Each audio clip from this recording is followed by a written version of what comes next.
La question des nomades, ce qui est intéressant, c'est que les premiers voyages que j'ai faits, je les ai faits justement en Asie centrale, parce que quand j'avais 17, 18, 19 ans, la première fois que je suis allée au Kyrgyzstan, j'avais 19 ans, et quand j'avais cet âge-là, j'étais fascinée par la question nomade. Enfin, je le suis toujours, mais avec une vision du nomadisme qui était un peu fantasmée, où je voyais des gens se déplaçant au gré des jours et des semaines avec des habitats mobiles. Et puis, je me suis rendu compte que même les populations qui conservent aujourd'hui une forme de nomadisme léger, comme les bergers qui vivent sous la yourte, sont aussi des nomades sédentaires à leur manière, puisqu'ils passent souvent plusieurs mois au même endroit. Et puis aussi, ils reviennent toujours aux mêmes endroits. Donc moi, j'ai eu un nomadisme de voyageuse par période où je voyageais beaucoup en me déplaçant avec des chevaux ou à pied de manière extrêmement mobile. Et puis, j'ai effectivement aussi développé ces 10 dernières années une pratique du voyage un peu différente en allant m'installer dans des pays où j'ai passé, alors parfois pour des périodes de quelques mois, jusqu'à des périodes de 4 ans, de quelques années, 4 années au Honduras, qui est le pays où j'ai vécu le plus longtemps, et 2 années en République démocratique du Congo, et puis des séjours assez prolongés en Géorgie, en Chine, au Mali, dans des pays où j'ai pu passer plusieurs mois, donc où j'ai été plus sédentarisée, mais tout en étant un peu en exil et un peu en mouvement quand même. Alors, au Honduras, je travaillais pour le service de coopération d'une toute petite ambassade, l'ambassade de France, qui est une des plus petites ambassades de France au monde. Donc, j'avais un poste qu'on appelle d'attaché de coopération. Euh, J'avais un contrat avec le ministère des Affaires étrangères, et je supervisais tout un tas d'accords de coopération entre la France et le Honduras dans les domaines scientifiques, culturels, universitaires, ce qui était un moyen en archéologie, enfin plein de domaines différents, ce qui était un moyen de mettre un peu le nez partout dans la société hondurienne, puisque j'avais accès à des milieux sociaux très différents grâce à ce travail-là, qui me donnait aussi une sorte de statut et de position, parce que quand on est voyageur, les gens ne comprennent pas forcément très bien ce que vous faites là. Euh, qu'est-ce que Quand on leur dit oh, je suis là parce que je m'intéresse à votre pays, bon. Au-delà des sites touristiques, ils ne comprennent pas forcément quelle est votre position, quelle est votre situation. Et parfois, ça peut générer, y compris certaines appréhensions presque, ou peut-être pas de la méfiance, mais de la curiosité. La position d'expatrié, de quelqu'un qui travaille, elle est un petit peu différente, puisqu'on a comme un statut social qui est défini. Et d'une certaine façon, elle suscite donc moins de curiosité, mais elle permet peut-être aussi de s'immerger un peu plus discrètement dans une société.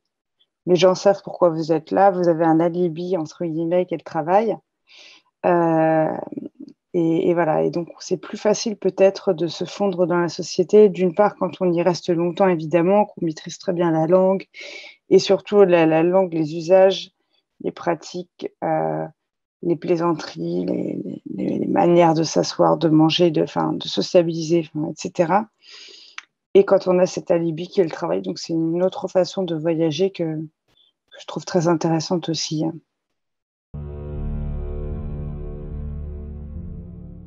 Alors j'ai passé durant 4 ans tout mon temps libre à pérégriner, à voyager, aussi bien très tôt le matin et fin de semaine, dans les montagnes autour de chez moi. J'habitais à 15 km de la capitale du Honduras, dans une petite commune de montagne qui s'appelle El Chimbo, où je vivais dans une maison qui était perchée dans la montagne, avec un verger et quelques poules, et un chien et un cheval qui étaient juste en bas.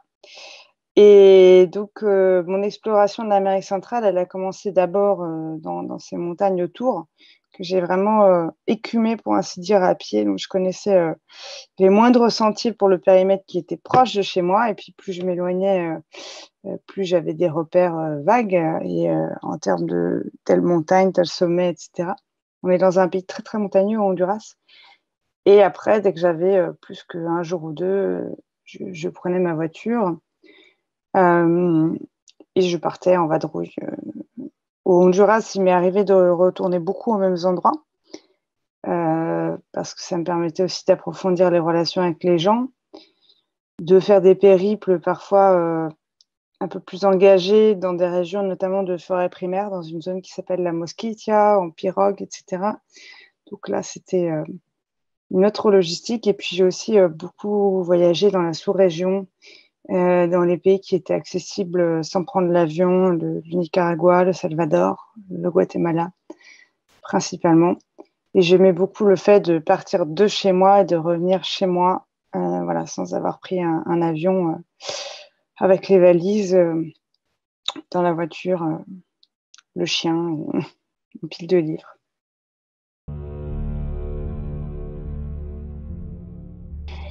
C'est quand même beaucoup le facteur temps parce que tous les pays où j'ai passé plus de 6 mois, en réalité, j'ai écrit dessus.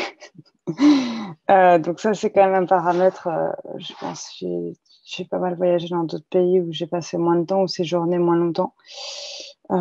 Effectivement, ça donnait pas forcément matière à un texte. Après, la particularité de l'Amérique centrale, bon, déjà géographiquement, c'est très particulier. C'est quand même une petite langue de terre qui est une chaîne volcanique qui relie l'Amérique du Nord et l'Amérique du Sud. Donc les gens ne se figurent pas toujours très clairement où se trouve l'Amérique centrale, mais comme son nom l'indique, elle se trouve entre les deux parties du continent américain. Et de ce fait, c'est un territoire qui est assez étroit, qui est extrêmement montagneux, qui est un vrai réservoir de biodiversité, qui est connu comme un point chaud par les biologistes, c'est-à-dire que c'est une zone à la fois qui a une biodiversité exceptionnelle. On parle souvent du Costa Rica, qui en est un peu l'emblème, mais c'est le cas de toute la zone. Et le Costa Rica, d'ailleurs, n'est pas le pays le plus sauvage d'Amérique centrale, mais c'est celui qui communique le mieux sur sa biodiversité et qui peut-être la protège le mieux aussi. Donc c'est un corridor comme ça, très montagneux, avec beaucoup de forêts entre les Caraïbes et l'océan Pacifique. Donc un écosystème extrêmement riche, très varié. Et puis c'est aussi pour la partie de l'Amérique centrale où j'étais, ce qu'on appelle le triangle nord, qui est entre le Salvador, le Guatemala, le Honduras. Mais c'est tristement vrai aussi du Nicaragua, une zone qui est quand même en proie à une situation sociale et politique assez compliquée, qui est marquée avant tout par beaucoup de violence. Des pays où il y a beaucoup de crimes, beaucoup d'armes en circulation, beaucoup de pauvreté, et qui sont un peu pris en tenaille, notamment par des réseaux de narcotrafiquants, pour faire court. Et donc, il y a ce contraste qui est assez marquant entre cette nature qui est vraiment exubérante, euh, qui en fait, si je caricature, l'image d'une sorte de petit paradis, parce qu'on a des îles extraordinaires au milieu des Caraïbes, des montagnes qui sont remplies d'oiseaux merveilleux, de toucans, de perroquets, de plein d'autres créatures, des forêts primaires. Euh, les relations avec les gens sont très délicates aussi dans le quotidien. Les populations d'Amérique centrale, qui sont des populations métissées, où il y a encore beaucoup de populations indigènes, sont plutôt accueillantes, bien que ça demande du temps de faire sa place. Mais il y a ce contraste entre voilà, une douceur et une luxuriance de l'environnement et une douceur aussi de la vie au quotidien dans les villages et la grande violence sociale qui peut se déployer. Et ça, c'est quelque chose qui m'a beaucoup marqué au quotidien. Et c'est une des choses qui m'a donné envie d'écrire sur la région. Euh, voilà, le texte que j'ai écrit au Honduras, la verticale du fleuve, est quand même très marqué par ce que j'évoquais au début, par cet environnement cette nature qui est très puissante, euh, qui est aussi mise en péril. Et, et c'est un peu ça que j'ai voulu raconter aussi, entre autres dans ce roman. Mais pour revenir à la question de départ, pourquoi écrire sur un pays? Oui, je pense qu'il s'agit avant tout du temps qu'on y passe quand même, dans mon cas. Même s'il serait envisageable de concevoir un texte autour d'un séjour plus court, mais ça ne m'est pas encore arrivé pour l'instant.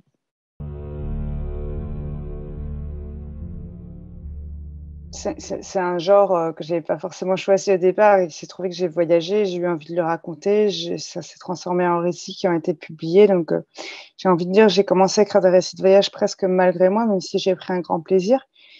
Et il se trouve que les deux récits de voyage que j'ai écrits, c'était des voyages avec un cheval. Il y avait un fil qui était ce cheval qui déambulait à travers des territoires. Quelque part, c'était un fil narratif. Et puis, c'était des voyages à pied où il y avait une continuité, même si généralement j'ai des objectifs qui sont assez vagues, voire imprécis. Je me dis jamais je vais traverser telle région de A à B en passant par là, là, là. Enfin, c'est assez vague, hein, mes orientations quand je pars en voyage. Mais généralement, j'ai un temps plus ou moins défini et il y a quand même ce fil qui est le chemin. Donc là, la forme du récit de voyage s'impose. Ce qui m'est apparu quand je me suis installée au Congo, mais aussi au Honduras, c'est que, étant sédentarisée, du moins momentanément, euh, raconter plein de petits morceaux de voyage ou de vadrouille n'avait pas trop d'intérêt. Il n'y avait pas de fil conducteur, de fil narratif. Et puis, en écrivant L'Orage, qui est mon premier roman sur le Congo, j'ai aussi découvert, enfin, ce que je connaissais en tant que lectrice, mais en tant qu'auteur, la forme du roman, qui est quelque chose d'extrêmement puissant aussi pour raconter des réalités, parce que la particularité du romancier, c'est qu'il a cette faculté d'omniscience, et le romancier, il peut adopter tous les points de vue. Voilà, il peut être une petite fille, un vieillard, un ingénieur, un indien, une rivière, un toucan s'il veut. Enfin, la liberté est infinie. Euh, et moi, sur le cas particulier du Honduras, où j'ai voulu raconter la construction d'un barrage, en m'inspirant de l'histoire de l'assassinat d'une militante écologiste qui avait lutté contre un barrage, mais sans raconter son histoire à elle, en recréant une fiction à partir de ce point de départ-là. Le roman s'est imposé parce qu'il me laissait une liberté totale, qui me permettait de prendre tous les points de vue que je voulais adopter. Et d'une certaine manière, mes romans, parce que souvent il y a cette question de la réalité, je pense que d'une certaine manière, mes romans parfois sont plus documentaires ou plus proches de la réalité presque que les récits de voyage par la multiplicité des points de vue. Euh, le récit de voyage, quelque part, il assume une subjectivité absolue qui est une personne qui se déplace avec son cheval et qui voit les yeux par son prisme unique. Je n'essaye pas de présenter plein de positions contradictoires et de regards. Et donc le roman est une forme qui donne beaucoup, beaucoup de liberté, également d'un point de vue littéraire. Et les deux démarches m'intéressent. C'est aussi un travail qui est beaucoup plus long de construction. Donc voilà, ce sont deux formes, je trouve, qui se complètent dans cette volonté qui est quand même la même, sous-jacente, de raconter des histoires et de rendre compte du monde d'une certaine façon.